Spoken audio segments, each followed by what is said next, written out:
Muy buenas tardes a todos, queridos amigos. Hoy hacemos un vivo muy tarde. Sabemos que, bueno, acá son las 19 horas en Argentina, 19:20, y sabemos que en España son las 0 horas 20 minutos. Pero esta fue la única hora en que pudimos coincidir todos los que hoy vamos a participar en este programa. Como ven, a la izquierda van a haber 4 banderas: Argentina, Guinea Ecuatorial, Bolivia y Uruguay. ¿Por qué? Porque hoy vamos a participar, estamos invitados 9 personas de estos 4 países, que vamos a participar del primer Congreso para la Reunificación de la Hispanidad. Y ese congreso se va a realizar en Cartagena de Indias. Entonces dijimos, Lucas Carena me llama y dice, che, Patricio, ¿qué pasa si los argentinos a modo de agradecimiento hacemos un video? Y pues yo le dije, pero ¿qué pasa si en vez de los argentinos, los rioplatenses? Ah, bueno, ¿y quiénes formaron parte del Virreinato del Río de la Plata? Bueno, Uruguay, por supuesto, así que Mónica Nicolielo no podía faltar. Bolivia, por supuesto, así que José Enrique Cuellar no podía faltar. Y Guinea Ecuatorial tampoco podía faltar, que es Epifanio Bestué, que ya va a aparecer en un ratito. Así que con todos ellos, hoy vamos a hacer un programa comentando cuál es la motivación que tenemos los antiguos hijos del Virreinato del Río de la Plata en unirnos, en participar de un congreso por la reunificación que se va a hacer en Cartagena de Indias ahora entre el 14 y el 19 de mayo.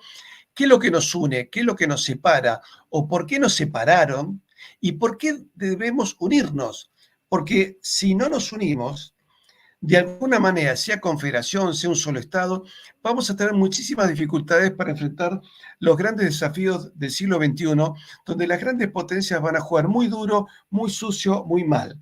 Vemos en este momento cómo las dos grandes potencias que hoy son Rusia y Estados Unidos, perdón, hoy China le pisa los talones a Estados Unidos no quiere dejar de ser la primera potencia, pero China en esos procesos de largo aliento se le va acercando cada vez más. Rusia aparenta querer ser una Dalí del cristianismo, y a veces se lleva bien o mal con China de acuerdo a sus intereses, pero está en una nueva guerra fría. Europa abandonando su tradición cristiana, aunque hay países como Hungría o Polonia que tratan de salvar esa tradición, aun cuando los dos tienen políticas exteriores diferentes con respecto a Rusia. Por otro lado tenemos el Islam, que es un queso gruyere que no sabemos qué va a pasar, y un grave problema en Medio Oriente. Con todas esas dificultades, los que hemos sido alguna vez virreinato del Río de la Plata, nos reunimos hoy para ponernos a pensar, ¿debemos mantenernos separados o debemos empezar a trabajar unidos e ir unidos al Congreso de Reunificación de la Hispanidad? En segundos, con todos nuestros invitados.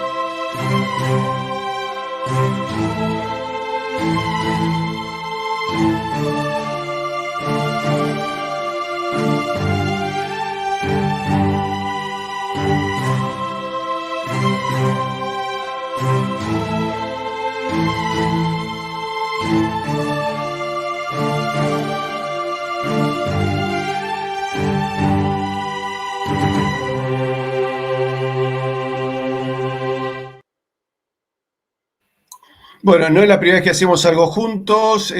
Acá estamos mostrando el libro que escribimos entre 16 autores, Cartas Hispanistas al Rey de España, que lo pueden conseguir en Amazon. Y acá estoy con todos mis amigos. Mónica Nicolielo, historiadora del Uruguay, posiblemente la historiadora más importante, por lo menos del Río de la Plata, pero una de las más importantes en lengua castellana, que nos honra con su amistad. Pablo Dávoli, de Uruguay, perdón, de Rosario. Lucas Carena, también de Rosario. José Enrique Cuellar, de Bolivia, Alto Perú. Sergio Mesa, de Buenos Aires. Y Epifanio Berrueste, de Guinea Ecuatorial, la primera vez que nos juntamos con varios amigos y que juntamos a todo el Río de la Plata. Epifanio, muchas gracias desde África por sumarte a este vivo. Muchas gracias, don Patricio, y buenas noches a todos. Algunos que nos están viendo decir, ¿pero qué hace un africano con historiadores que tienen que ver con el Virreinato del Río de la Plata? Bueno, para los que no lo saben, y lamentablemente son muchos, cada vez que lo digo en televisión abierta en Buenos Aires me miran, ¿en serio? Guinea Ecuatorial formó parte del Virreinato del Río de la Plata. Ahora, a diferencia de que los bolivianos, paraguayos, uruguayos y argentinos desconocemos esa historia. Mónica me corregirá y José también si estoy equivocado, pero en líneas generales la gente lo desconoce. Los guineanos, ellos sí recuerdan perfectamente que fueron parte del virreinato del Río de la Plata. La primera vez que conocí un guineano me dijo, usted y yo somos doble compatriotas, por el virreinato del Río de la Plata y por España, me dijo. Así que Epifanio está sumado acá al grupo de rioplatenses cruzando el charco del Océano Atlántico. Bienvenidos a todos y el tema de hoy es por plantearnos cuál es la importancia de este Congreso de Reunificación y por qué participamos tantos rioplatenses en este Congreso. Mónica, por ser la dama, te damos el primer lugar. Bueno, muchas gracias Patricio y encantada de conocerlo, Epifanio. De hecho, yo me vine a dar cuenta de la conexión estando en España, en la Biblioteca Hispánica, donde encontré guineanos, ecuatoguineanos, y encontraba una forma muy parecida de ser entre los uruguayos y los ecuatoguineanos o guineanos de ecuatorianos, no sé cuál es la expresión que prefiere. Pero encontraba una forma muy parecida de ser. Incluso me llamaba la atención el acento, que me parecía similar.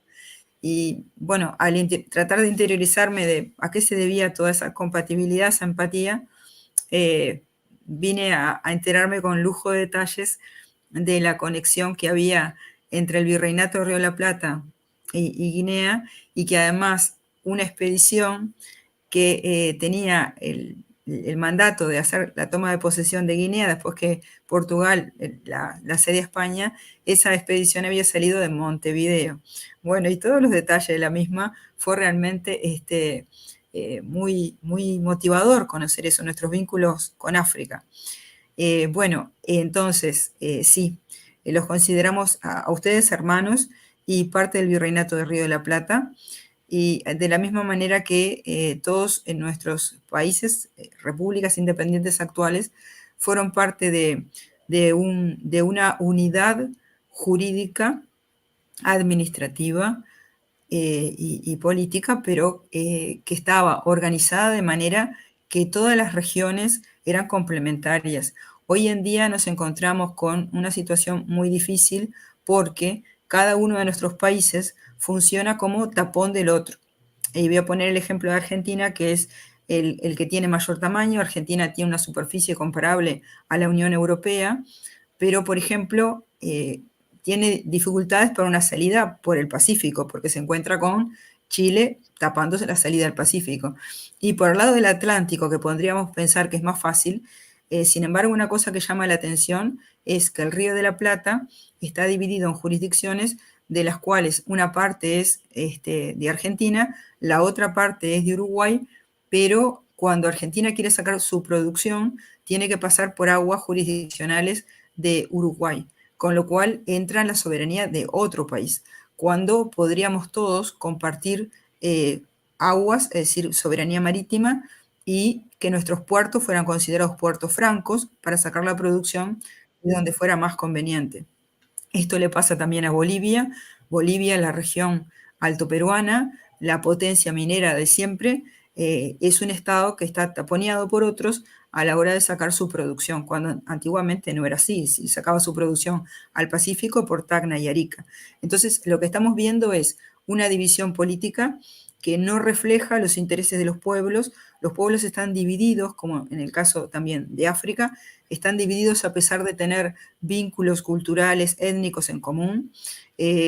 Nosotros, por ejemplo, las distintas regiones que tiene el Uruguay, la región de Salto es casi la misma que Concordia y que Entre Ríos, y me comentaba una colega uruguaya, como por ejemplo, ella está haciendo un curso y el organizador del curso, que es un entrerriano, le había dicho que tenía una tarifa diferente para los extranjeros. Y ella me dice, ¿cómo yo, como uruguaya y salteña, puedo ser considerada extranjera por un entrerriano? Entonces, la división política nos ha separado de una manera que Patricio sabe, yo he comparado con el muro de Berlín. Es decir, el Uruguay es una Argentina oriental y la Argentina es un Uruguay occidental y estamos separados por un río, una frontera que se fijó de forma artificial. Entonces yo creo que la reunificación es fundamental para potenciar nuestro desarrollo. Tenemos que ser economías complementarias y en ese sentido los grandes logros anteriores del pasado son un poco nuestra imagen para poder avanzar en el siglo XXI. Bueno, nada más, muchas gracias. Creo que ha sido clarísima y a mí me gustaría que Pablo, que es un fuerte analista de temas internacionales, nos dé también su opinión y cómo valorás vos este primer Congreso de Reunificación de la Hispanidad. Bueno, ante todo, buenas noches y muchísimas gracias por la invitación. Y la verdad es un honor compartir con ustedes este momento, este diálogo. Mirá, primero debo confesar que me sorprendió gratamente la invitación y desde ya que es algo que es una invitación que me honró y celebro la moción. Lo veo, digamos, como más que pertinente, más que oportuno y no solo eso, sino que incluso como algo imperativo, necesario en grado sumo. Yo creo que hay que reivindicar el concepto de hispanidad, más allá de si utilizamos ese término que es más tradicional o podemos hablar con un neologismo, o podemos hablar de hispanósfera.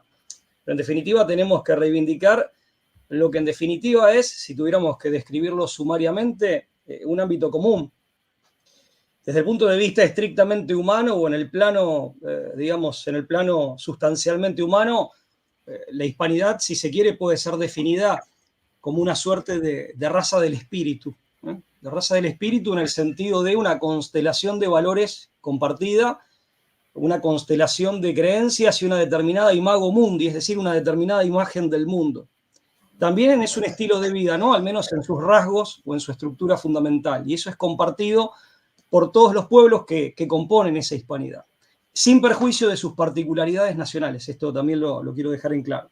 Claro, en el caso de Argentina y Uruguay se trata, sí, yo tengo la misma visión que Mónica, del mismo pueblo, y es cierto lo que dijo Mónica, aprovecho para introducir esta postilla, de que ha sido una maniobra de la diplomacia británica y de sectores dirigentes en nuestros respectivos países que no han tenido la visión suficiente o no han tenido la lealtad suficiente como para advertir que esa maniobra era para dividir, para balcanizar y también para que nos convirtiéramos en obstáculos mutuos, en vez de ser de ayuda mutua y de colaboración mutua. Termino con esto, la hispanidad no es solo eso, no es solamente una constelación de valores, un ethos compartido, un imago mundi compartida, sin perjuicio de las particularidades nacionales, sino que también es una misión histórica compartida que nos aglutina y nos congrega, nos conjuga a todos. Es un proyecto civilizacional en el cual cada una de nuestras respectivas naciones o comunidades nacionales encuentra plenitud de sentido, no solo contención. Es una familia de naciones, es una ecúmene y es una plataforma geopolítica, que muchas veces uno solamente piensa, bien decías vos, Patricio, y celebro que esté nuestro amigo de África aquí, siempre lo piensa en términos estrictamente americanos o a lo sumo de España o de la península ibérica más ampliamente, pero como plataforma geopolítica, en tanto plataforma geopolítica es un ámbito mayor. Y la presencia aquí de nuestro amigo lo pone claramente de manifiesto. Así que, muy brevemente, para no extenderme, es eso. Y bueno, desde ya que esto lo vivo con mucho entusiasmo y con mucha esperanza. Mirá, yo justamente algo que yo he visto que se ha perdido ahora como una oportunidad y creo que el Congreso va a servir para aclarar, hacer un documento, enviarlo a distintos gobiernos y embajadas. Acá me preguntan si han sido invitados embajadores. Creo que sí. Tengo entendido que el gobierno de España se negó a mostrar interés en esto. Vamos a ver si nos confirman tan mala noticia. Pero teniendo en cuenta el tipo de gobierno que hoy tiene España, es lógico que no apoye nada hispánico. Pero recientemente el Papa canonizó a Mamá Tula y la canonizó como primera santa argentina. Y yo creo que ahí se perdió una oportunidad muy interesante de reunificación espiritual, porque primero cuando ella nació en 1730 en la provincia de Santiago del Estero pertenecía al Virreinato del Perú, como pertenecía la Banda Oriental, lo que era la provincia de Montevideo, como pertenecía el Paraguay y el Alto Perú, y parte de Chile. Eh, y luego, cuando, bueno, en realidad todo Chile, ¿no? Y luego cuando ella muere, en 1790, muere en el Virreinato del Río de la Plata. Entonces yo creo que el proceso de canonización se tendría que haber iniciado con las conferencias episcopales, no solo de Argentina, los obispos de Uruguay, Paraguay, Bolivia, Chile, Perú, Ecuador, Guinea Ecuatorial y España. O sea, 9 conferencias episcopales se tendrían que haber unido para iniciar este proceso. Y de hecho, para la canonización de Isabel la Católica tenemos que ser más de 20 países pidiendo lo mismo.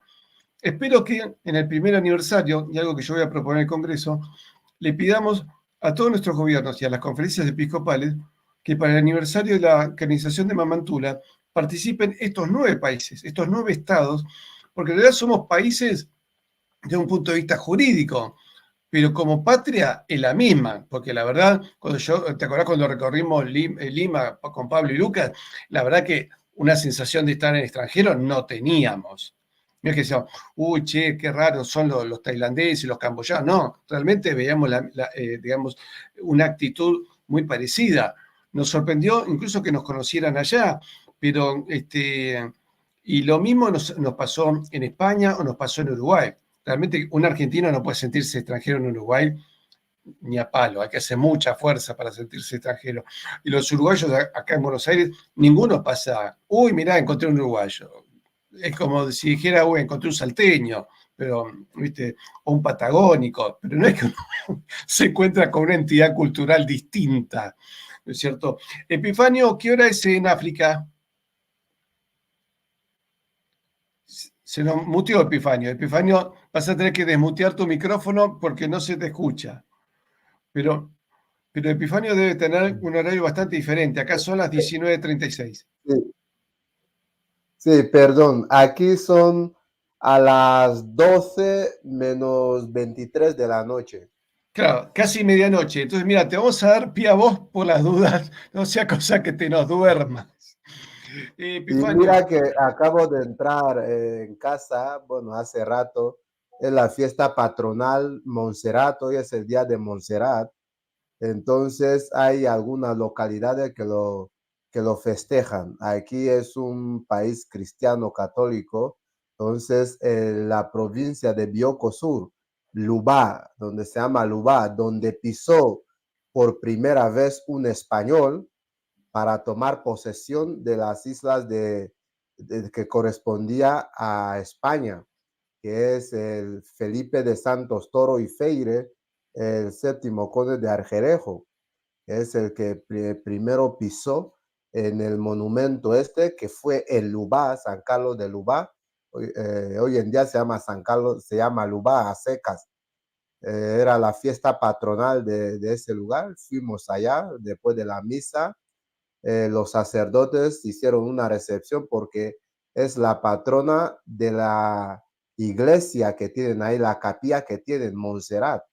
Entonces ellos hicieron una recepción y después el gobierno, que es el ayuntamiento, también hizo su recepción a nivel oficial. Así que de ahí vengo y, y así ven. Pues respecto a la reunificación hispana, yo soy de los que desde el principio, cuando me habló don Patricio de ello, vi el movimiento, yo siempre he estado aquí apoyando, he estado aquí preparándome para venir. En caso raro que no me vean, será por algún motivo que es ajena a mi voluntad. Les digo que el gobierno de aquí apoya, de hecho están haciendo todo lo posible para que pueda conseguir venir aquí, pero pasa que el tiempo hace un poco corto y la burocracia es como es, por eso va un poco lento. Así que Guinea Ecuatorial es un país hispano, un país que reconoce a España como madre patria. Tal vez hay mucha gente que no conozca el tema del virreinato de Río de la Plata y otros virreinatos. ¿Por qué? Por la sencilla razón de que en clase, en los textos anteriores, no aparecía el tema del virreinato. De hecho, cuando yo iba a clase, nunca me hablaron de virreinato. Cuando ya me hice mayor y me hice profesor de historia, ahí empecé a descubrir el tema del virreinato del Río de la Plata, que los territorios, ese tiempo se llamaba territorio de España en el Golfo de Guinea, así se llamaba. Entonces, esto entra en manos de España en 1778, porque el Virreinato del Río de la Plata se creó en 1777, que todo ya sabéis, ya es como, vamos a decir, un disco rayado. Entonces, nosotros nos integramos en el 78 por el Tratado del Pardo, ya que se firmó dos tratados. El Tratado de San Ildefonso de 1777, en el que firmó José Moñino y Redondo, conde de Floridablanca, en representación de Carlos III, y el embajador portugués Sousa Coutinho, que fueron los que firmaron el Tratado de San Ildefonso. Pero había algunos puntos chuecos, vamos a decirlo así, y se tenía que esclarecer. Al esclarecer, ya pasó a ser, ¿cómo se llama? Tratado del Pardo de 1778, donde ya intercambiaban los españoles los territorios que tenían en América del Sur, en ese caso Sacramentos, y mientras que Portugal cedía a Nobón y la isla de Fernando Po, porque ellos creían que esos territorios no tenían nada de beneficio. Pero hoy en día son los lugares que tienen los pozos de petróleo más grandes de la subregión. Entonces, ahora, ahora se está replanteando algunas cosas, pero yo creo que es muy importante unirse, reconocer los países. Por ejemplo, quiero visitar Colombia y que yo tenga un pase libre sin ningún problema. Quiero un colombiano, un paraguayo quiere llegar a Guinea Ecuatorial, pues que no haya ningún problema y que nos conozcamos, que nuestros hijos conozcan a los hijos de allá y así sucesivamente. Yo creo que es una iniciativa muy grande y aplaudo por ese paso que se quiere dar y espero que todo salga bien y que todo vaya acorde. No va a adelantar más acontecimientos, ya irá surgiendo. Cordial saludo, don Patricio, don Lucas, Mónica, José, Sergio y Pablo. Te agradezco muchísimo. Vos sos muy activo en las redes. No sabía que eras profesor de historia, así que bueno, tendremos mucho para charlar, pero siempre recordamos con Mónica que el conde de Argerejo zarpó de las playas de aquel entonces provincia de Montevideo. Estamos en las dudas, ella me dice que del puerto de Montevideo, yo digo del puerto de Maldonado, pero bueno, llega el caso, zarpó de ese lado y recordemos que Guinea se separa de España por presión básicamente de Estados Unidos, pero no querían. Hay algunas anécdotas muy graciosas. El día que se hace el traspaso de mando, hay un funcionario que se lo nombra a partir de ahí primer embajador de España en Guinea Ecuatorial. Entonces los guineanos le preguntan, ¿pero usted va a ser embajador? Sí, pero esto de la independencia, ¿por cuánto tiempo es? Y dice, no, ahora son independientes. Ah, no, pero nosotros pensábamos que era una cosa temporal, como una suerte de un show. Dice, pero en realidad esperamos seguir siendo parte de provincia de España. Dice, no, lamentablemente no pueden ser. Y era como que no les convencía mucho la idea. Y me han dicho españoles que han sido invitados a la Embajada de Guinea en Madrid para la fecha patria de Guinea. Los guineanos cantan el himno de Guinea, pero también cantan el himno de España, con la letra de José María Pemán, cosa que los españoles no saben cantar el himno con la letra de José María Pemán, que dicen, no, el himno de España no tiene letra, dicen, no, porque esa es una marcha franquista. En realidad Pemán es un gran poeta, al cual el rey Juan Carlos le dio el toisón de oro, y el himno de España nos incluye a nosotros, porque en un momento dice, sobre el azul del mar, el caminar del sol. Bueno, sobre el azul del mar, obviamente, es el Atlántico. Y el caminar del sol es hacia Occidente, donde muere, Occidente viene de Oxide, de Oxiso, donde muere el sol, o sea, América. Para mí ese himno es fantástico. Lucas, ¿cuál es tu visión y cómo crees que podemos comunicar cada vez mejor esta idea de que somos todos, digamos, tenemos la misma matriz fundacional, cada uno, viste, con apellidos italianos, españoles, y francés, el mío, pero en el fondo la matriz sigue siendo la misma? Bueno, ante todo, gracias, ¿no? por esta reunión.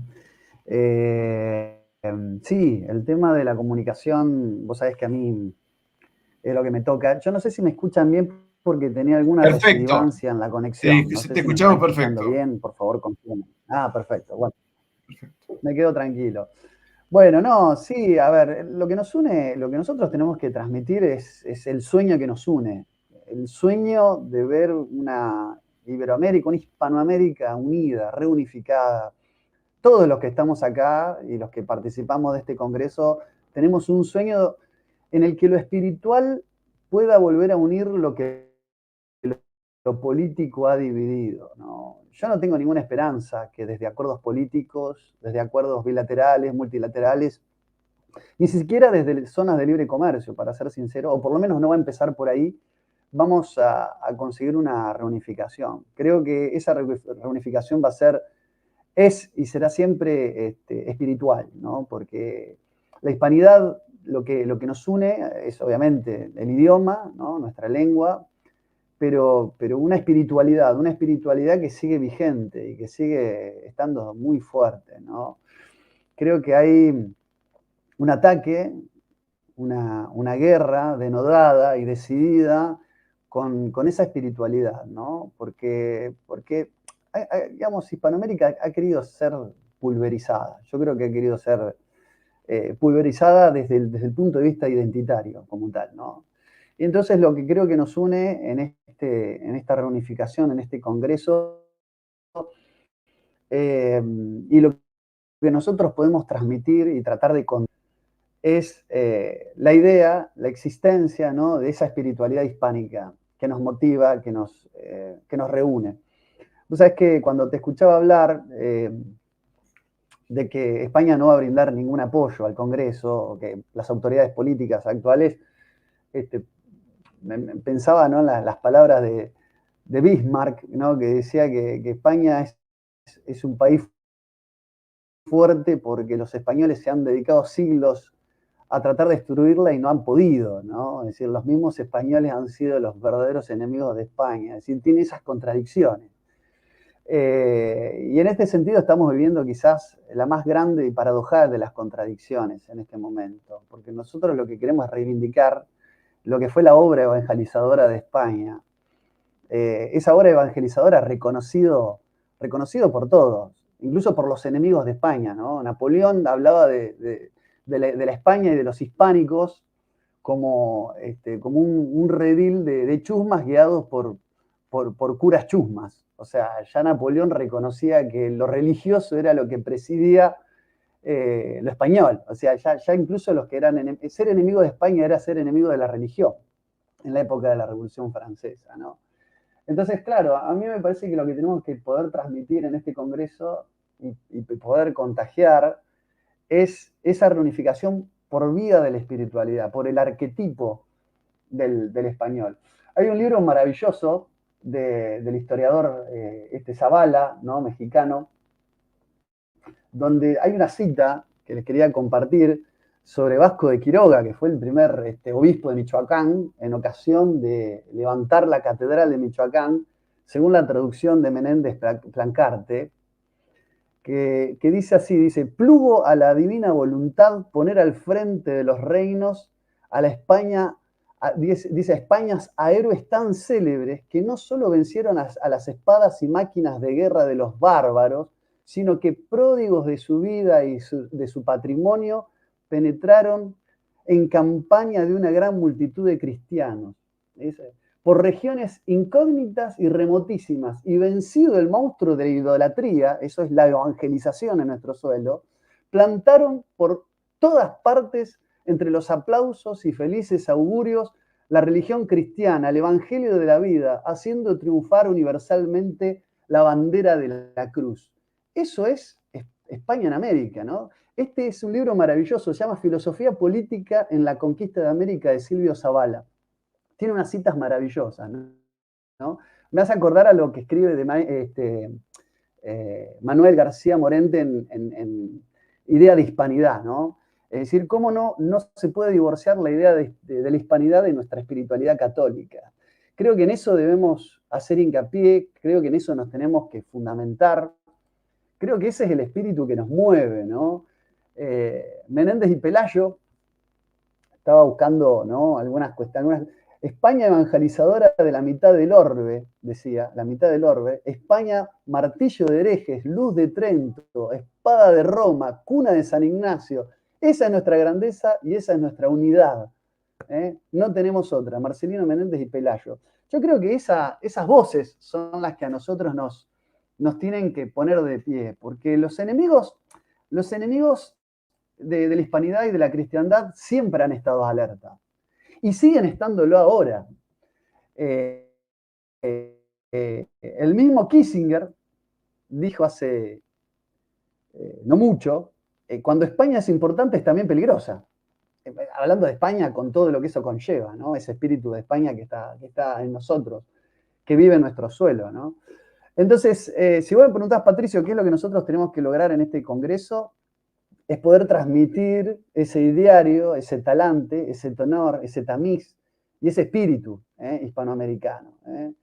Así que yo tengo mucho entusiasmo, en lo personal se lo transmití a Pablo y se lo transmito también a ustedes, en lo que se va a vivir en Cartagena de Indias y cómo esto va a ser el motor, ¿no?, la punta de lanza, ¿no?, el mascarón de proa para todo una playa de estudios, de investigaciones, pero que además siembren, ¿no?, y podamos cosechar frutos espirituales. Así que bueno, nada, por ahora esas palabras, ¿no? Ese es el ímpetu que le quiero dar, con el que yo estoy viviendo este encuentro, y que espero que todos los que estemos presentes también lo vivamos con ese entusiasmo. Lucas, cuando decías ese poema de Menéndez Pelayo, que termina siendo Cuna de San Ignacio, dice: si abandonamos esto, volveremos a los reinos de taifas. Y lo que nos ha pasado en estos 200 años es que nos hemos convertido en reinos de taifas absolutamente irrelevantes. Hicimos un programa con el profesor Tomás Pérez Bejo, y la conclusión que él tiene en su libro Elegía Criolla es esa: somos irrelevantes. ¿Cuál es el nivel de peso político que tenemos? Yo digo, si empezaran nuestras cancillerías a trabajar en conjunto, como la trabajan, por ejemplo, la Cancillería de Francia y de Alemania, que tienen prácticamente una política exterior en común. Incluso alguna vez el presidente de Francia ha representado al canciller alemán cuando no ha podido asistir a un evento. Yo siempre digo, supongamos que el presidente Bukele, digo Bukele porque es el país más chico de la hispanidad, me parece, tuviera que reunirse con el presidente Putin, ¿no?, el país más grande del mundo. Pero Bukele lleva la bandera de El Salvador y la Cruz de Borgoña, y lleva en la agenda no solo los temas bilaterales de El Salvador y Rusia, en una hipotética reunión, sino que de golpe lleva intereses de Uruguay, de Chile, de Colombia, y dice: no, porque trabajamos todas las cancillerías en conjunto y yo vengo con la representación de temas de 5 países. Entonces, en realidad le va a decir a Putin que el grande es Rusia, tiene 150 millones de habitantes. Dice: bueno, mi país tiene 600 millones de primos. Mi familia es grande también. Tengo 4 veces más cantidad de primos que usted. Entonces, yo creo que ya a cada presidente o eventualmente al rey de España lo mirarían con otro respeto. Supongo lo mismo, que el rey de España se tiene que reunir con el emperador de Japón y lleva una agenda, no solo España-Japón, sino que lleva intereses de Colombia, de Ecuador, de Honduras, de México, y se planta de otra manera.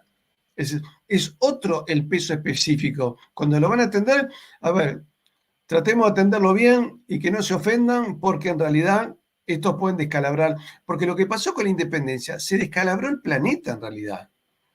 Nosotros creemos que ganamos la independencia. En realidad hubo un descalabro financiero a nivel mundial. Cambió el eje geopolítico, cambió nuestra moneda por un billete de papel, que fue la libra esterlina, y que significó la muerte de decenas de millones de hindúes y de chinos por el avance inglés en esos países, que antes estaban complementados con nosotros, porque hasta en la India circulaba el real de a8. Y significó la muerte de millones de hispanoamericanos que vieron destruido su futuro, que entraron en guerras civiles, que no se pudieron casar. Ecuador perdió el 90% de la población masculina, lo que tardó Ecuador en volver a equilibrarse. Los hermanos del Paraguay, que los hicieron pelear contra los hermanos de Bolivia. Nosotros mismos le hicimos la guerra entre uruguayos y argentinos al Paraguay, una guerra sin sentido. Y eso significó millones y millones de muertos, que hay que sumárselo al error estratégico. Pero ahora voy con dos amigos que colaboran muchísimo con mi canal y con el Congreso.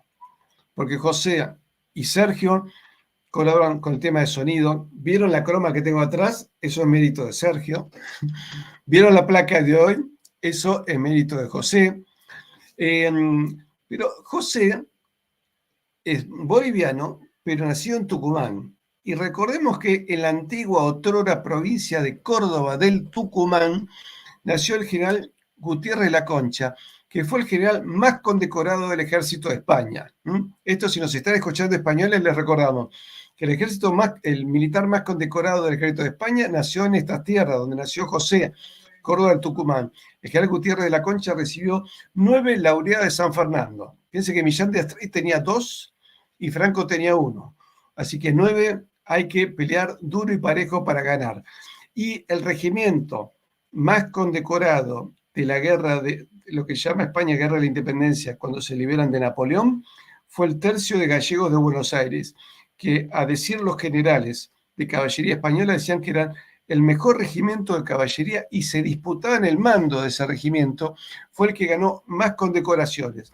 Y bueno, ahora somos un montón de rioplatenses hinchando en las redes sociales, dando conferencias y tratando de defender a los españoles de sí mismos.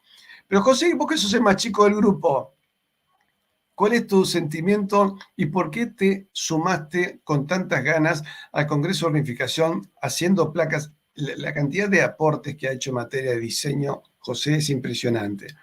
Pero contanos por qué, vos que sos un joven diseñador y creo que abogado también, y recién casado, viene la cara de feliz que tiene todavía tiene cara de feliz. Te has sumado, se ríen todos. Cada uno tiene su experiencia, no contemos mucho. José. ¿Cómo está, Patricio? Buenas noches, Patricio. Buenas noches a los invitados y a la audiencia.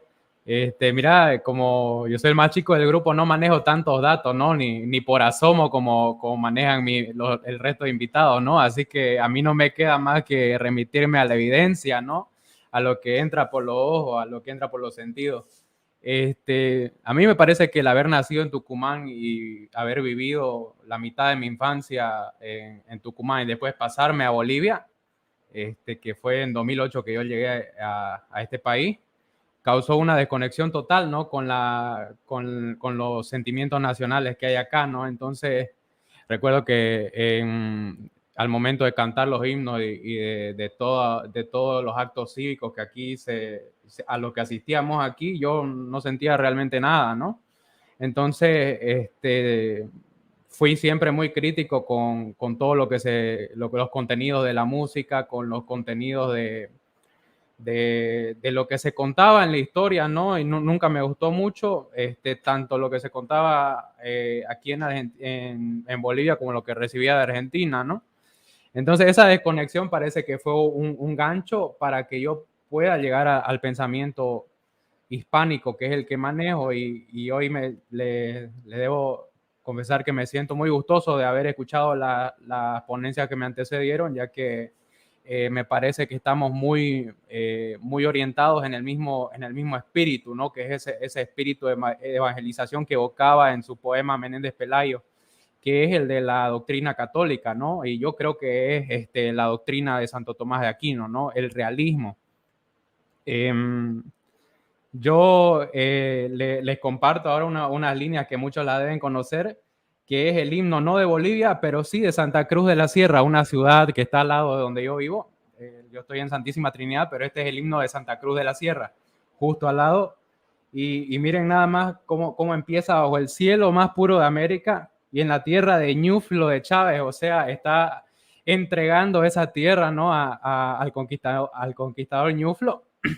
Y unas líneas más adelante nos dice la España grandiosa, condado benigno. Aquí plantó el signo de la redención. Cuando nosotros escuchamos esas palabras, vemos que el espíritu que anima esa letra es un espíritu católico, ¿no? Porque nos está hablando en pleno himno de una redención y de un conquistador español, ¿no? Un católico.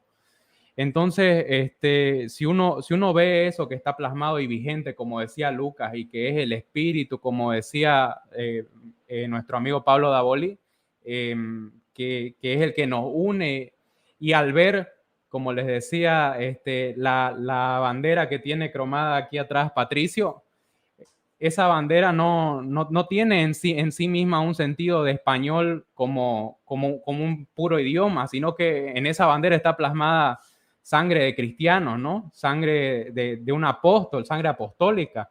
Entonces, más allá del idioma, yo coincido mucho en todas las ponencias anteriores en que lo que nos une es la fe y la doctrina de la iglesia, ya que a través de ella podemos hacer una economía y una política realista, ¿no?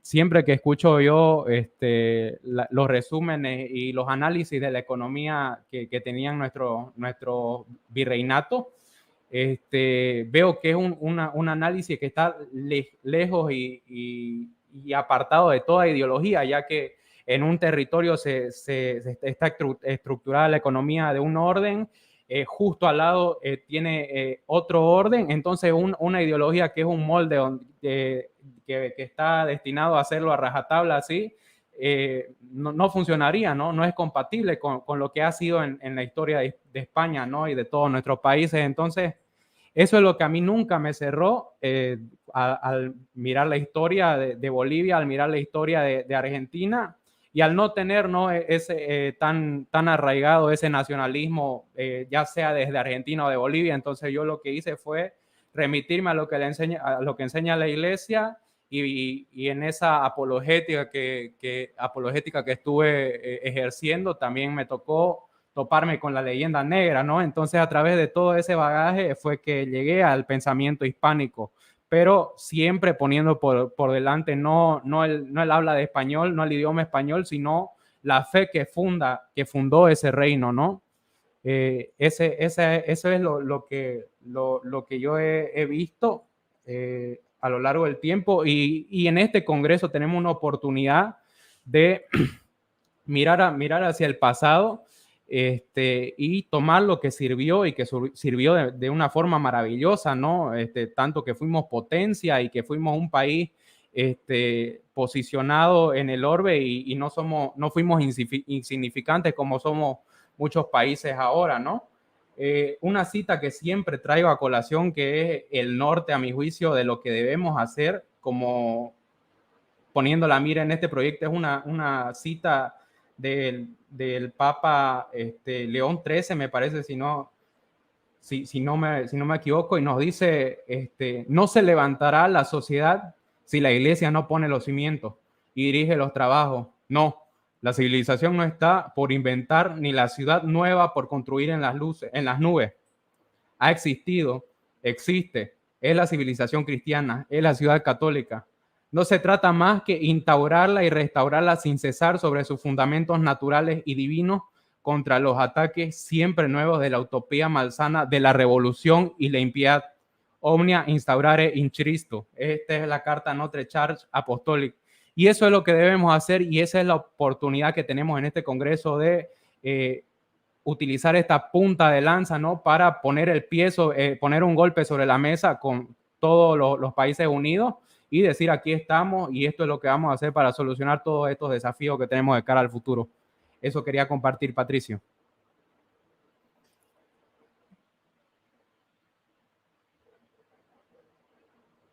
Para que sepan, José hizo el diseño del Congreso, nos ha hecho numerosas placas, por ejemplo la que hicimos con Brigada Antifraude, con el profesor Tomás Pérez Bejo, que lo pueden ver en nuestro canal, y el programa de hoy. Así que todos, como ven acá la bandera de Guinea, Uruguay, Bolivia y Argentina. Así que aquellos que quieran contactar con él, acá está su imagen y ahí está el correo, jose123cuellar@gmail.com. Sergio, vos sos vos ya sos parte de mi canal, no es que sos un invitado, porque un día Sergio, yo creo que se apiadó de mí. Dijo, este muchacho tiene problema de sonido, tiene problema de imagen.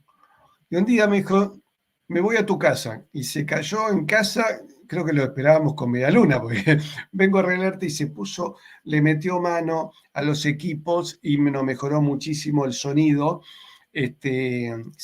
Con Santiago se entendían y metían mano, yo no entendía nada, pero ellos se entendían. Y me dice, ahora se escucha mejor. Bueno, quedé muy feliz. Me dijo, la verdad que las banderas que pones atrás, muy desprolijo, y un día se cayó con la croma y acá la tenemos. Y le dije, che, vamos a hacer el Congreso de Reunificación. Y es uno de los que más impulsa y estamos tratando de, si él puede llegar a ser incluso, tener una participación más importante del tema del sonido para asegurarnos ese tema. Pero Sergio, ¿qué es lo que te ha motivado? Porque vos sos docente, das clases en un colegio parroquial, tenés que lidiar con los problemas que hoy tienen los chicos que tienen un vacío cultural enorme. Yo soy de una generación, soy más grande que vos y tuve la suerte de tener la educación que en su momento fue la mejor educación que tuvo todo el continente americano, desde el sur hasta Canadá. Pero la generación de mis padres era mucho más culta que la nuestra todavía, ¿eh? Y a veces, ya sea que nuestros padres fuesen profesionales o no, pero uno nota en las personas mayores que todavía eran más cultas. Hoy vos tenés que lidiar con chicos que tienen una confusión en la cabeza enorme. ¿Cómo llevas adelante la defensa de nuestra civilización con esos chicos? ¿Y cómo es que te sumaste al Congreso? Bueno, buenas noches. Gracias por la invitación. Saludos a todos. Mira, mi camino inició, antes de contarte un poquito de eso, en la búsqueda de tratar de entender qué nos sucedió y qué sucede. Primero, viste, desde nuestro país y luego en la región. Desde hace mucho tiempo estamos en una situación donde nunca terminamos de volver a levantarnos. Por ahí inicié. Yo, como dijo Patricio, soy profesor en una escuela secundaria. A su vez soy técnico, productor técnico, relacionado con espectáculos, la organización concretamente, y llevar adelante ese tipo de trabajo como para resumirlo. Y por otro lado, me toca estar en clases con adolescentes que tienen un promedio de 16 años, tratando de transmitirles por un lado el conocimiento y en paralelo a eso, invitarlos a que sean más críticos, a que se cuestionen, a que piensen, partiendo desde ese lugar. Yo desde el lugar en el que me puedo parar, que es donde me siento más cómodo y estoy más preparado, es desde lo técnico-artístico, desde lo cultural. Y lo que me propongo es justamente tratar de trabajar para volver a poner en valor nuestra cultura, revalorizarla, me hago esa aclaración, o sea, poder volver a ponerla en valor. Y tratando no tanto de ser incisivo, sino de mostrarles un camino, compartirles contenidos, compartirles desde el arte, música, que pueda transmitir valores, que pueda transmitir nuestra cultura, que la pueda contar, que pueda generar arraigo, sentido de pertenencia, que solo se puede generar conociendo. Y básicamente desde ese lugar tratar de romper con esa idea de que venimos de una cultura pobre, vetusta, sin contenido, o de la que mucha gente reniega, pero creo que reniega por desconocimiento, por ignorancia. Y eso lo puedo hacer yo desde el arte, desde lo musical, principalmente, que es la parte en la que más experiencia tengo como técnico, como profesional, y aportar como profesional en todo lo que tiene que ver con llevar a cabo eventos. Nada, y eso también es otra cuestión que creo que está bueno, que nos junta. Cada uno de los que estamos acá venimos desde diferentes áreas. Tenemos por ahí conocimientos que son muy distintos. Y creo que eso es lo que nos puede llegar a ayudar a potenciar eso, a trabajar, y cada uno nutrirse del resto para poder potenciarlo y poder llegar mejor. Con esto, con los alumnos que me toca trabajar, busco desde ese lugar tratar de compartirles y generarles preguntas. No darles respuestas, sino generarles preguntas y que puedan hacer su camino. No imponer nada, sino mostrarles algo distinto a lo que se muestra hoy en día. Sergio, ha sido clarísimo. Y yo me parece que de alguna manera esto inquieta a determinados poderes y debemos tener algo realmente profundo, porque cuando hago algún programa dedicado básicamente a la unidad, aparecen un montón de trolls, ¿no? Uno que dice, no, yo admiro más, uno que tiene la bandera argentina, admiro más a Estados Unidos y al Reino Unido. Cuando uno me pone la bandera argentina y dice que admira al Reino Unido, está bien, si vamos a admirar la saga artúrica, todos podemos ser anglófilos, ¿no es cierto? Si vamos a hablar de Tolkien o de Shakespeare, no hay ningún problema en tener una anglofilia por ese lado. Pero hablando de los tiempos actuales, me parece que hay una confusión. Y otros, por ejemplo, uno dice, México nunca participará en esta, dice una palabrota de la hispanidad. Nos va bien económicamente aliados con Canadá y Estados Unidos viva Norteamérica y pone la bandera de México debajo de la de Estados Unidos. O sea, pone la bandera de Estados Unidos aplastando la de México. Yo entiendo, porque algunos mexicanos se jactan de su patriotismo, no diga eso. Entonces me pregunto, en realidad, ¿estaremos pisando algunos callos de alguna gente que se empieza a preocupar? Porque digo, 10 años atrás uno veía nada más que historiadores absolutamente leyenda negrista, progresistas, marxistas o liberales, y ocupaban toda la visualización en las redes. De golpe aparecimos nosotros y ya ellos no ocupan el 100%, ocuparán tal vez el 60%, pero en el 60% que ocupan ya aparecen en los comentarios de sus propios videos muchísima gente que los critica diciendo que están equivocados. ¿Estamos tocando los pies de alguien? A ver si Pablo o Lucas les gusta hablar de estos temas. ¿Estamos molestando ya con toda la divulgación que hacemos en defensa de nuestra civilización? Perdón, me hago una última corrección antes de darle el pie. Sí. Más que valores, virtudes, Patricio. Tienes razón, virtudes. Un par de charlas. Sí, hemos hablado porque los valores son cambiantes, ¿no? Entonces, algún señor de costumbres peculiares puede decir, estos son mis valores. No. Cuando hablamos básicamente de las 7 virtudes, ¿no? Porque si no caemos en un secularismo que no lleva a nada. Pero, Pablo, ¿a quién molestamos?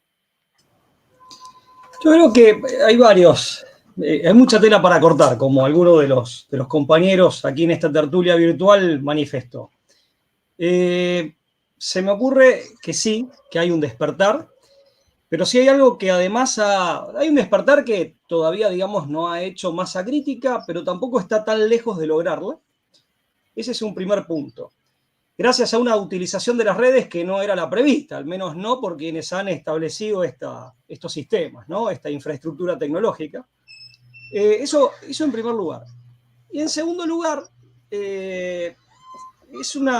siempre si uno estudia la historia de los poderes que han nacido en el mundo anglo-norteamericano, que en definitiva es otra plataforma geopolítica y otro proyecto civilizacional, primero identificados con Inglaterra, luego con el Reino Unido y el imperio, mejor dicho, el imperialismo británico, después con Estados Unidos y finalmente con un modelo de globalización. Perdón, que pase una ambulancia ahí. Está. Bueno, pero en definitiva esos poderes que han sido los que han crecido en ese contexto y han articulado ese contexto que representa otro modelo civilizacional, en definitiva, si algo los ha caracterizado es su gran capacidad para construir poder evitando que sus actuales o potenciales enemigos hagan lo propio.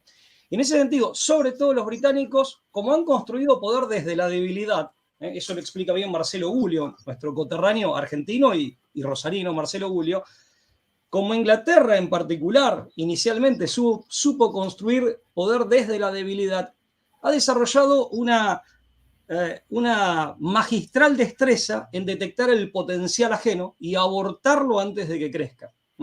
O sea, en ese sentido es un Goliat, por así decir, que como en algún momento tuvo un tamaño de miniatura, es muy agudo para detectar posibles Davides, si se me permite expresarlo de esa manera. Creo que ese es un factor importante, con una gran capacidad, por supuesto, de previsión y de planificación estratégica. Por eso permanentemente están atentos a la posibilidad de que ciertas incipientes construcciones de poder que tienen el potencial para crecer, que no lo hagan, y en eso son capaces de advertir el potencial de un determinado proyecto de poder, de un determinado proyecto político, son capaces de advertir ese potencial con anterioridad aún a quienes están protagonizando ese proyecto o están envueltos de algún modo en ese proyecto. Eso creo que es un factor fundamental.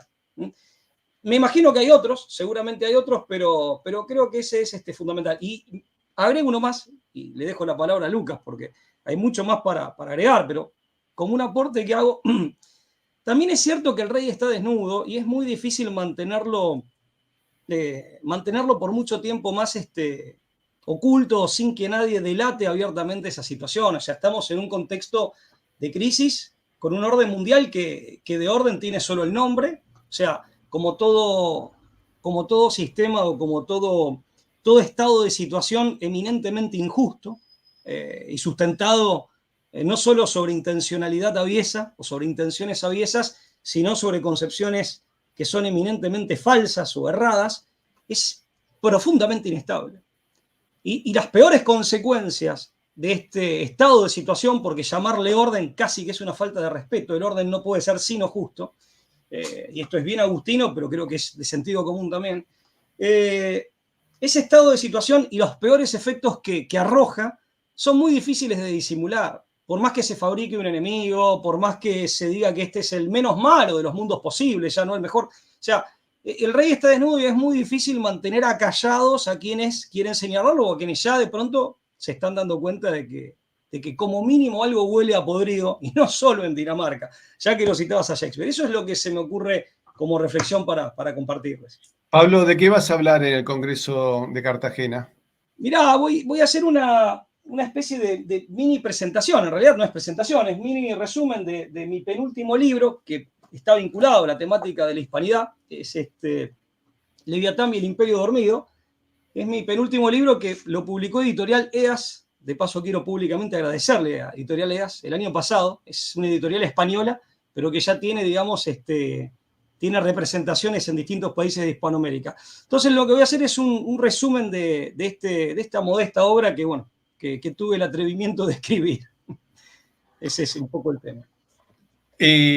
Yo empecé a leer el trabajo de Pablo y tiene muy buena pluma. De hecho, lo cité, curiosamente, en un artículo que circuló mucho, cité una fuente de Pablo, cuando hice una comparación entre superhéroes. Y Pablo hizo un trabajo sociológico sobre la personalidad de Superman, muy interesante, y lo agregué en un artículo donde hablé desde el zorro a Batman y cómo esos personajes son como una suerte de sueño de los antiguos caballeros andantes, pero que tienen cada uno un trasfondo religioso y cultural muy interesante. Lucas, ¿de qué vas a hablar vos?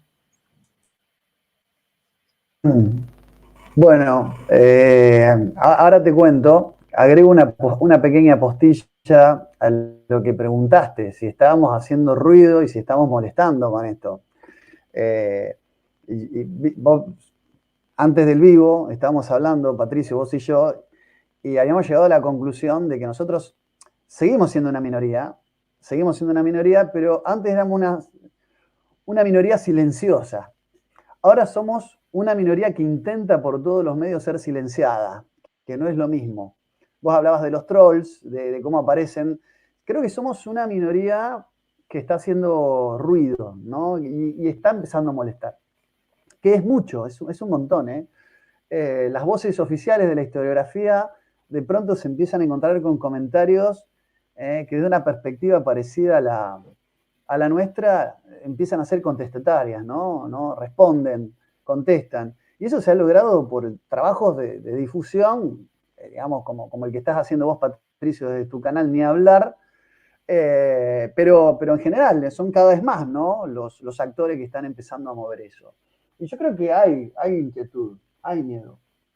Hay miedo porque, a ver, España es como Roma, madre de pueblos, ¿no? Esto se lo escribía Luis Suárez Fernández, que es de la Real Academia de Historia, se lo escribía en el prólogo a la historia de España que tiene José María Pemán. ¿Viste? Nosotros nos acordamos de José María Pemán como poeta, pero tiene un libro sobre historia de España que se llama Historia de España contada con sencillez, que pretende ser una breve historia de España, pero que tiene como 420 páginas. Es un libro maravilloso.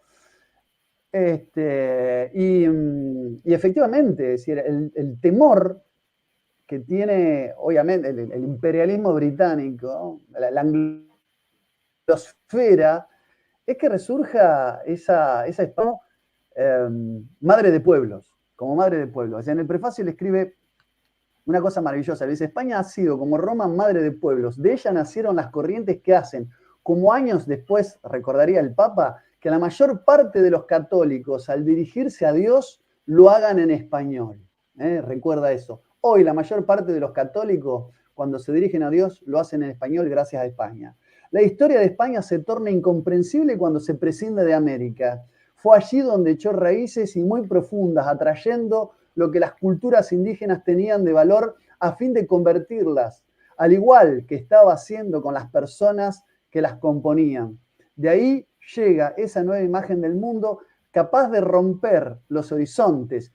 Pemán la vivió en el divino impaciente, acaso porque su vivencia estaba asociado íntimamente a los lugares donde partió Colón, ¿no? Esto lo escribe Luis Suárez Fernández, Real Academia de Historia, en el prefacio que hace al libro de José María Pemán, Historia de España contada con sencillez. Esto de la España como madre de pueblos molesta, ¿no? Y además las raíces están echadas acá en América, y me parece que ahí es donde hay que hacer foco, ¿no? Cuando vemos que empezamos a molestar y a tener miedo. Le tienen más miedo a la hispanidad contada desde América que contada por los propios españoles, ¿no? Sí, porque tiene que ver con el despliegue, con los frutos que podrían estar cosechando. Vos sabés que con Patricio y con Pablo estamos haciendo nuestro trayecto, nuestro recorrido por el doctorado en filosofía, y un poco mi proyecto de tesis va dirigido a estudiar la ideología, ¿no? La ideología no tanto como, digamos, esa construcción idílica que se despega de la realidad, ¿no? Como falsa conciencia, diría el marxismo, o no la ideología como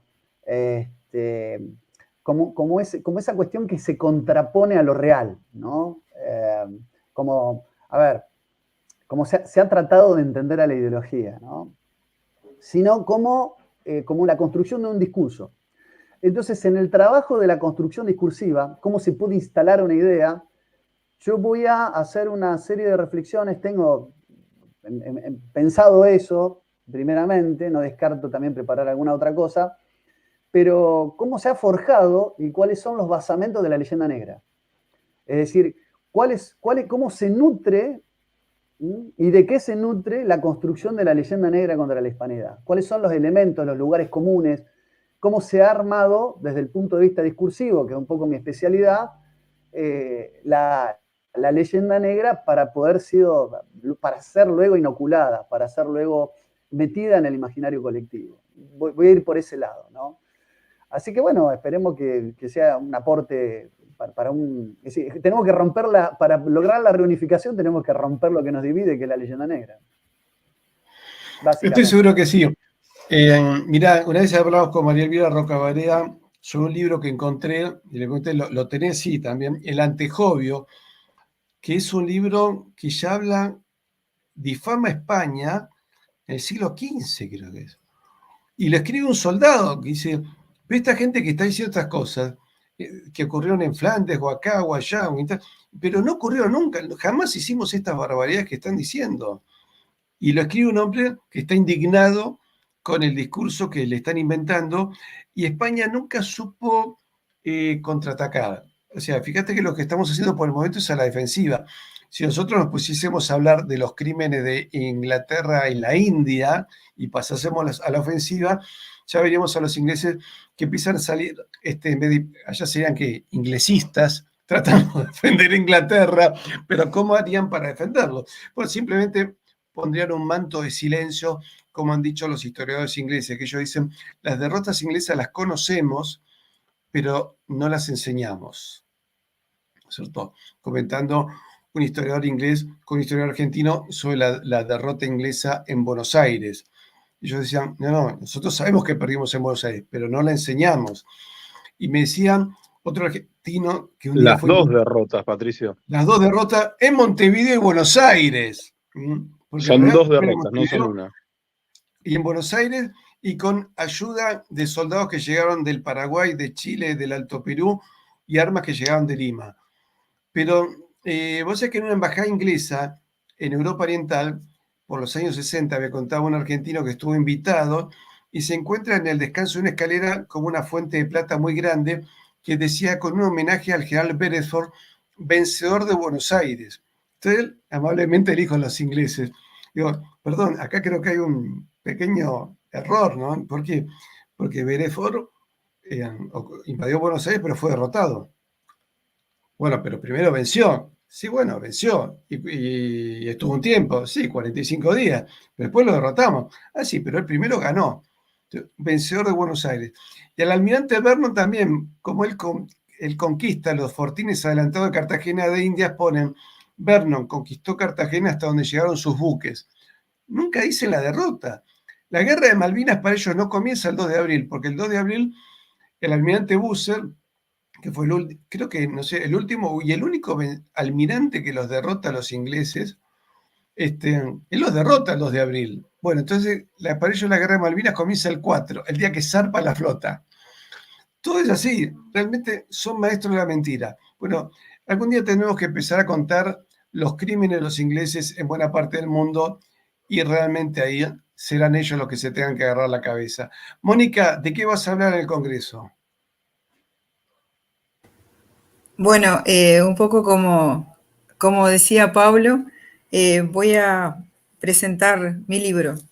Es decir, voy a presentar una ponencia, y al mismo tiempo le voy a dejar un huequito para presentar mi libro, que es el tomo 2 de Indios, Españoles y Nuestroamericanos, que es un análisis desde el punto de vista de la identidad, una reflexión sobre la identidad. En este tomo 2 trato lo que es la toponimia como identidad, el mestizaje, profundizo en eso porque hay estudios genéticos que demuestran que los intelectuales que han trabajado el tema tenían razón, es decir, hay un mestizaje que es propio del mundo hispanoamericano, desde el sur de Estados Unidos hasta Tierra del Fuego. Luego entro en el modelo social hispánico, es decir, lo que voy a llamar modelo social hispánico, indagando desde sus orígenes, cómo hay que elegir siempre algún momento histórico que sea punto de partida, porque no es posible abarcar toda la historia de la península, que tiene miles de años. Tomo el reino visigodo, analizo en el reino visigodo cuál es el origen de principios jurídicos y formas de hacer política, instituciones que son muy precoces en cuanto a principios políticos que después se desarrollan en el tiempo en Europa. Voy también a lo que es el primer parlamento europeo, que es el español, el de Oviedo, bueno, y luego dejo planteado el tema para un tercer tomo. En el tercer tomo voy a desarrollar con más detalle y y yendo a lo que es la evolución histórica, ese modelo social hispano que es un tema gigantesco porque no es solamente la historia de España, sino que es la historia de toda la hispanidad, en lo que nosotros tenemos de original y lo que tenemos de alternativo frente a modelos que actualmente están en competencia y que las distintas potencias nos presentan como los mejores. Pero yo creo que nuestra civilización tiene un potencial que hay que estudiar, que hay que conocer, que hay que poner en marcha, y un poco es por ese motivo que tú decías que hay tanto interés en silenciar, porque realmente lo que tenemos para aportar, no solamente a nosotros mismos, sino a la humanidad, lo que podríamos cambiar en el rumbo de la historia es muchísimo, es una antropología. Acá tengo una frase que me la rescató Marcelo Gullo para una entrevista, que lamentablemente hoy no pudo estar con nosotros, porque además ya son las 12 la 1:30 de la mañana en Madrid. Pero Marcelo va a estar en el Congreso y es esta frase: la leyenda negra se hizo para engañarnos y se engaña al que quiere ser engañado. Eva Perón. Y en otra parte, Eva dice: feliz día de la raza, compañeros. La leyenda negra con que la Reforma, se refiere a la Revolución Protestante, se ingenió en denigrar la empresa más grande y más noble que conocen los siglos, como fueron el descubrimiento y la conquista, solo tuvo validez en el mercado de los tontos o de los interesados. Eva Perón. Muy interesante la visión que hace ella. También quiero recordar que con Mónica hicimos un artículo juntos que se llama La argentinidad de los bolivianos. Porque esta falta de pensamiento de lo que somos, si hay un pueblo con argentum, con plata, no es justamente los pagos de Pablo y Lucas, ni los míos, ni los de Mónica en Montevideo. Si hay una tierra con argentum, es la actual Bolivia. Es decir, una tierra con plata es Bolivia. Entonces escribimos un artículo que se tituló La argentinidad de los bolivianos, que es la segunda parte de otro artículo que lo tratamos, la peruanidad de los argentinos. ¿Por qué? Bueno, porque Argentina, Uruguay, Paraguay, nacimos siendo primero reino del Perú. De hecho, la partida de bautismo de Artigas y de Manuel Belgrano dicen reino del Perú, uno en Montevideo y otro en Buenos Aires. Entonces, yo creo que no tenemos que olvidar esos detalles, porque es importante para entender nuestro pasado. Y a medida que entendemos nuestro pasado, podemos comprender mejor nuestro futuro. Aquellos que quieran tomar contacto con nosotros, que a veces nos preguntan, alguien me está pidiendo el Twitter de Epifanio. Vamos a hacer lo siguiente, vamos a poner acá nuestro correo, y por correo nos piden los datos de Epifanio y nosotros se los reenviamos. Si el profesor no tiene ningún inconveniente, profesor Epifanio. Supongo que no.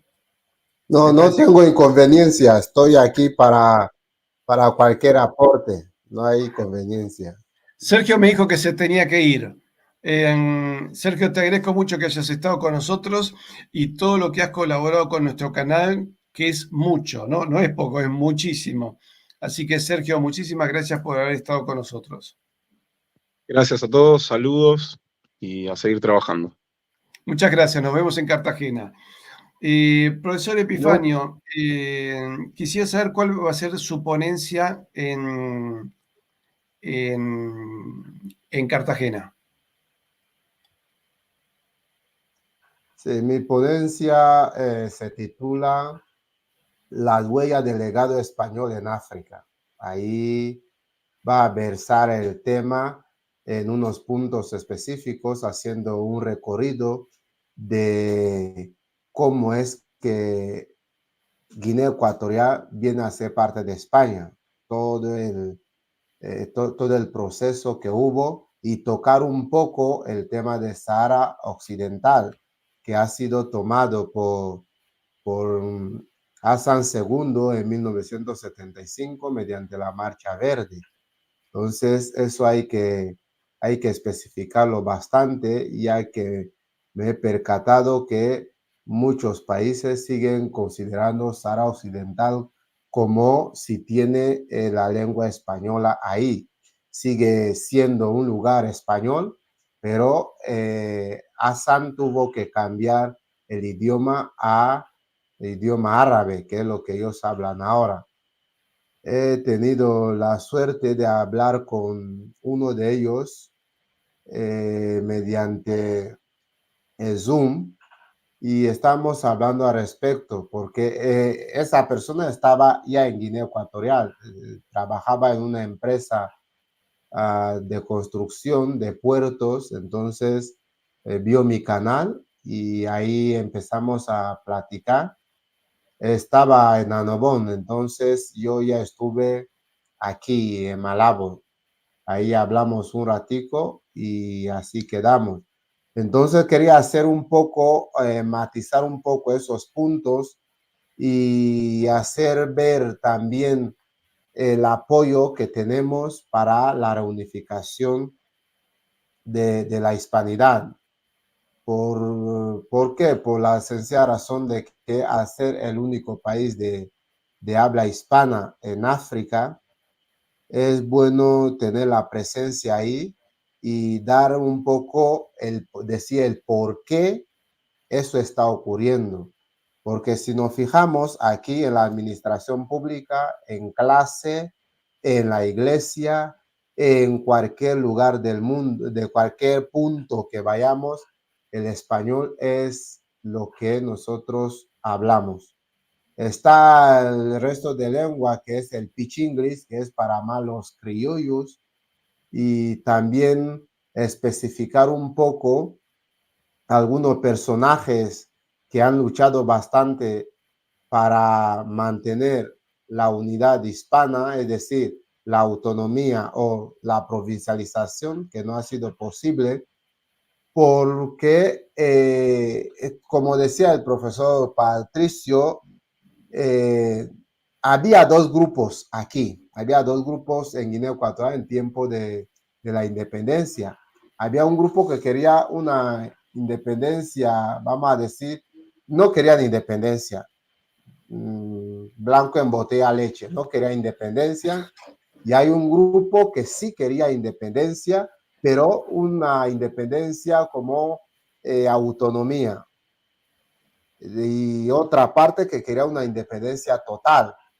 Pues ha habido un poco de engaño y la parte de independencia total en la que ganó, porque nadie creía que Macías iba a ganar las elecciones, mientras que la gente apoyaba más a Bonifacio, pero al fin y al cabo salió el tiro por la culata y Macías supo jugar.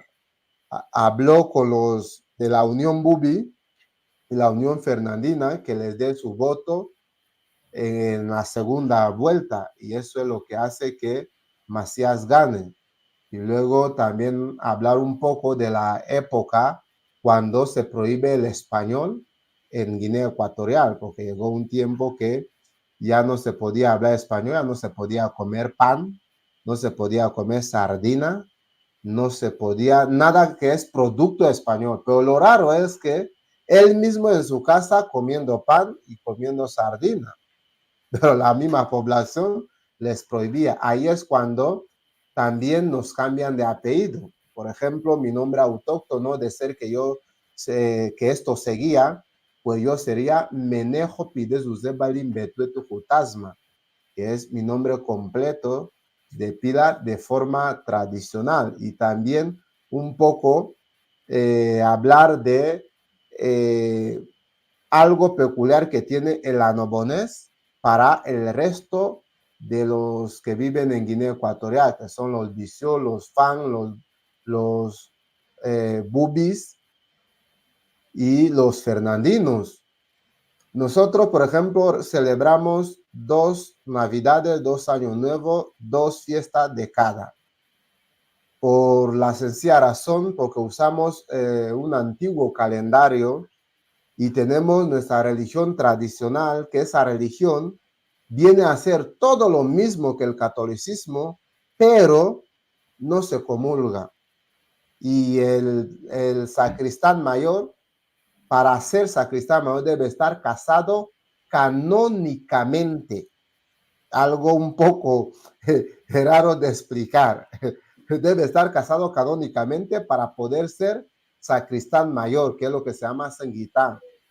Entonces, O sea, funciona en tenemos los realidad mismos como, santos, como por una... ejemplo, Pero es un Santa otro Águeda, rito católico. Me parece que Otro funcionan como una suerte ¿Cómo? Que si es otro rito católico quizá o es otra religión. Porque hay ritos como el No, es oriental, una ¿no? religión Donde se casan tradicional los que se ministros. heredó, sí, Ah, del ya. antiguo, sí, la antigua religión portuguesa, porque los portugueses tenían una religión antigua, muy antigua. Entonces se cogió un poco de allá y un poco de acá. Y también mi punto versará cómo llega los ecuatoguineanos a sus territorios, porque muchos no son del territorio, vienen de otro lugar y se establecen ahí. Entonces, aparte de esto, hay dos versiones, una que las islas estaban pobladas y otra que las islas no. Epifanio, me parece realmente muy interesante y nos vas desasnando de un montón de cosas que no conocíamos. Sos el tercer guineano que conozco, o el cuarto. Pero me acuerdo que Severo Moto, que es un político guineano, decía algo parecido a lo que vos decís en cuanto a el aporte que hicieron, creo que los claretianos, que dice que hicieron escuelas Sí. de artes y oficios. Entonces, cuando Guinea se independiza, España había dejado toda una población educada en artes y oficios. Y de ahí que, bueno, hoy son una potencia petrolera, Sí. pero también eso es gracias a que España dejó una población altamente calificada. Ahí la importancia de esta congregación religiosa ha sido fundamental para la identidad de Guinea.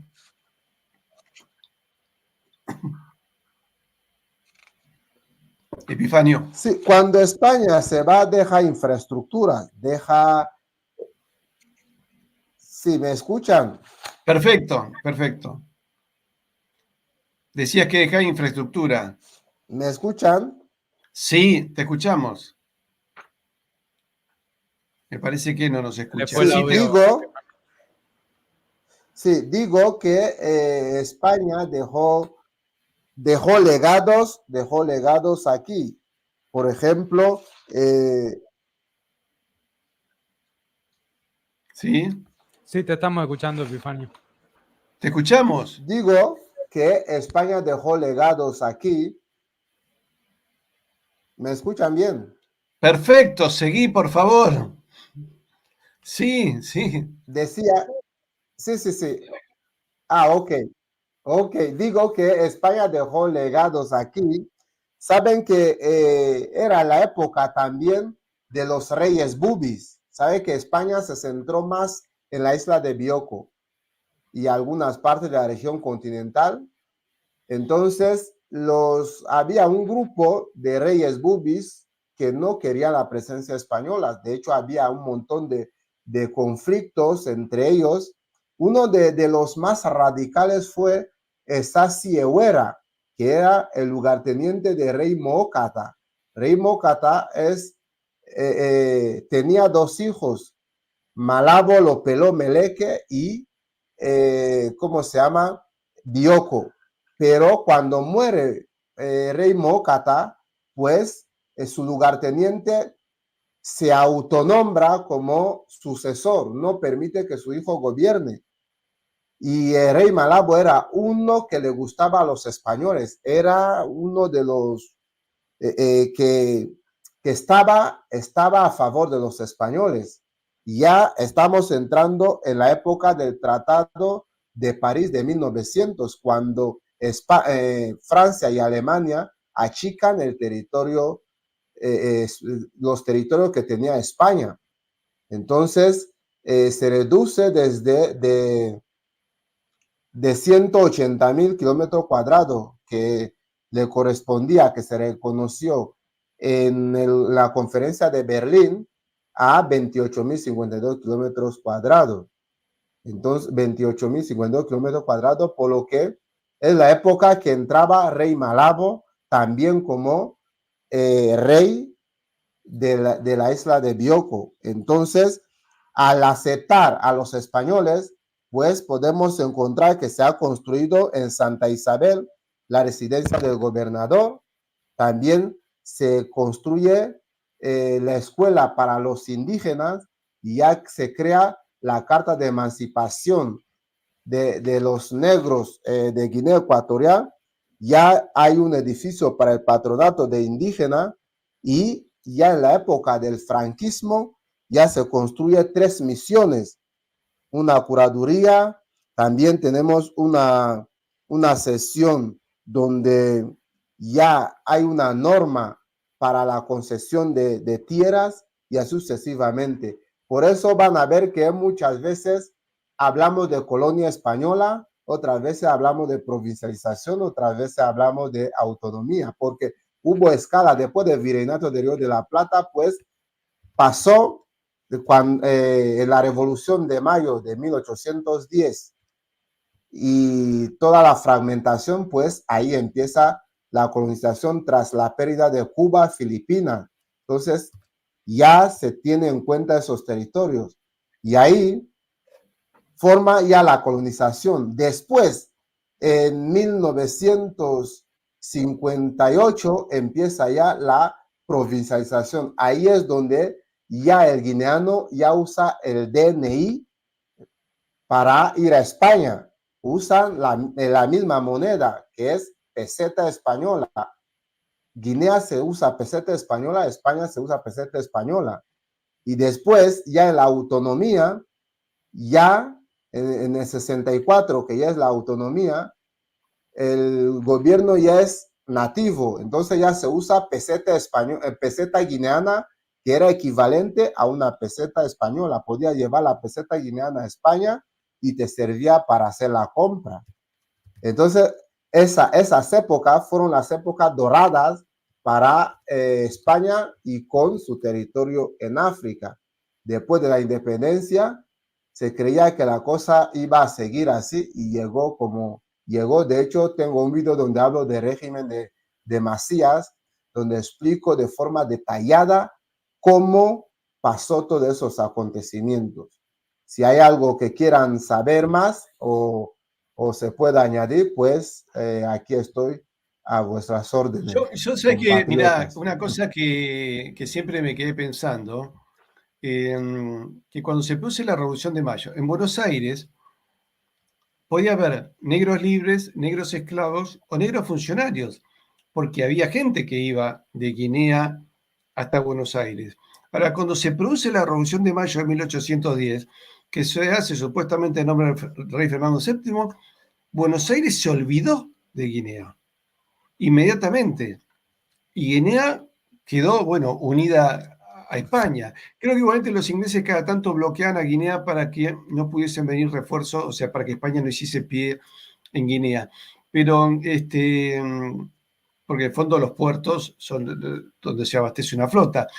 Pero nunca nos contaron que con la Revolución de Mayo no solo se rompe la unidad del Río de la Plata, aunque está bien, se hizo 18 años después, pero en el fondo es consecuencia de eso, pero inmediatamente se separa el Paraguay, al poco tiempo el Alto Perú, pero que también inmediatamente se había separado Guinea Ecuatorial y jamás nos han enseñado en la escuela. Yo no sé si Mónica, Pablo, Luca, a ustedes les enseñaron algo de eso, pero a mí jamás, y tuve buena educación en esa época, pero nunca nos enteramos hasta hace pocos años, cuando nos visita el presidente de Guinea. Pero quiero mostrar algo que dijo Epifanio. Estos son los diputados de Guinea Ecuatorial en las Cortes de Franco. Eran diputados dentro de como los demás diputados, ¿no es cierto? Acá es cuando son el primer grupo de diputados de Guinea Ecuatorial que se suman a las Cortes, y bueno, Franco era el jefe de Estado y los recibe para que se sumen al Parlamento español. Pero esto es historia nuestra también. Y no teníamos ni idea, ¿cierto?, que teníamos compatriotas.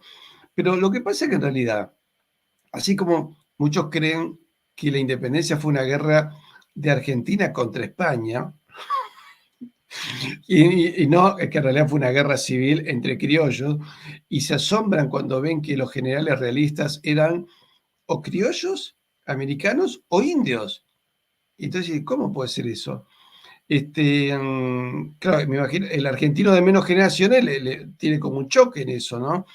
Pero incluso los que somos criollos viejos, no lo supimos bien hasta que alguien nos transmitía oralmente y conseguíamos ahondar en los libros de historia. Pero eso es una confusión importante. Y creo que el redescubrir que tuvimos un pie en Guinea nos hace ver que en realidad fuimos un imperio global donde no se ponía el sol. Pero incluso hoy, si España reclamase unas islas que están abandonadas, que no las reclama nadie, que le corresponden a España en el Pacífico, volvería a darse ese fenómeno de que en España no se pondría el sol. Bueno, de esto se trata el primer Congreso de Reunificación de la Hispanidad.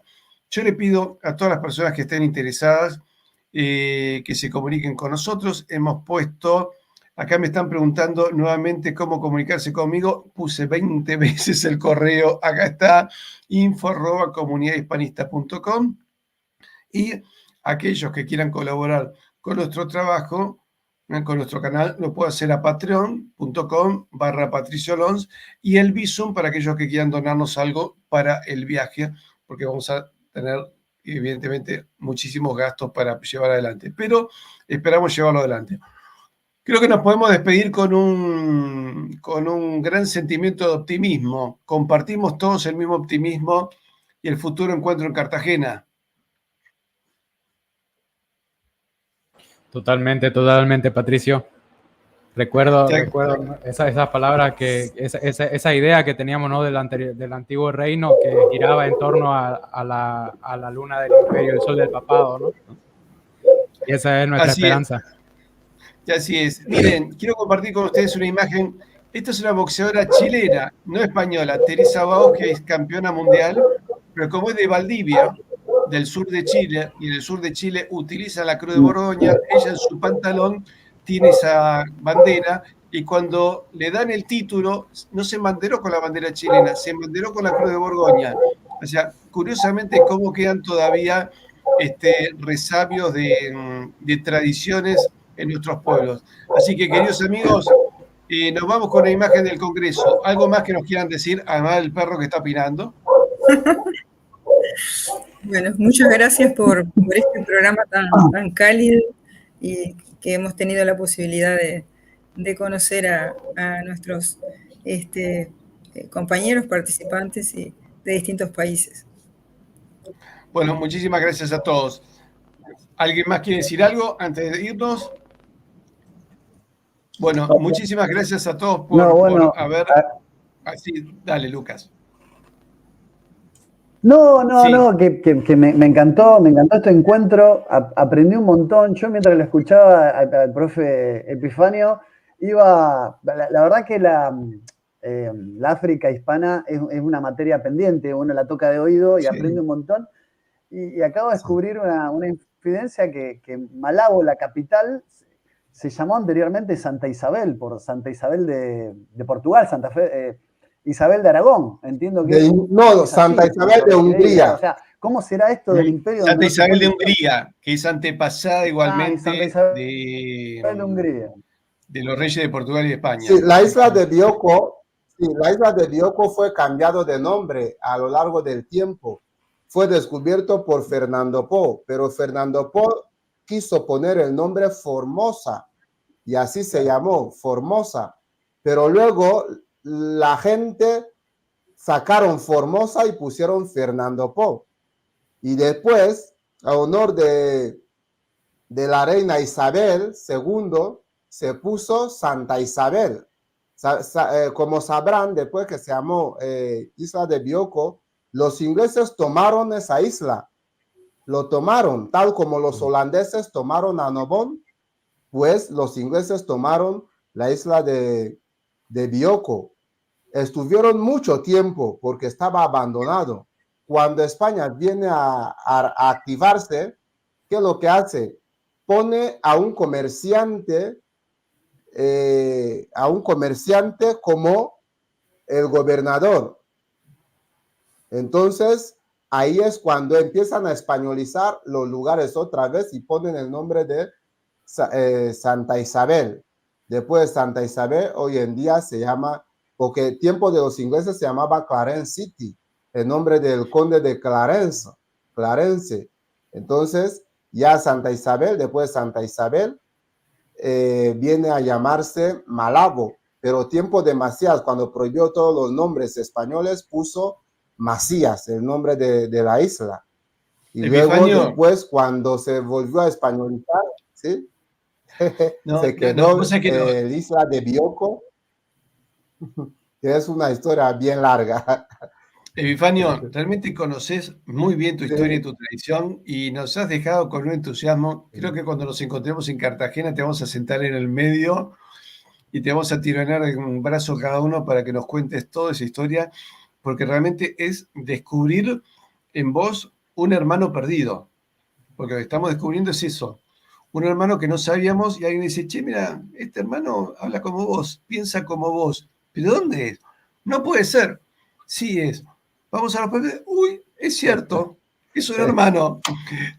Epifanio, te mando un gran abrazo, Lucas, Enrique, Pablo, Mónica, un beso enorme y nos estamos viendo en Cartagena Indias entre el 14 y el 19 de mayo. Acá les dejo la imagen a todos y ya saben, si les gustó nuestro programa, póngale me gusta, eso es muy importante, nos ayuda muchísimo, no cuesta nada. Compártalo con sus amigos, eso puede costar un poquitito más. Y realmente, si se sienten identificados con nuestra civilización, suscríbanse a nuestro canal. Muchísimas gracias.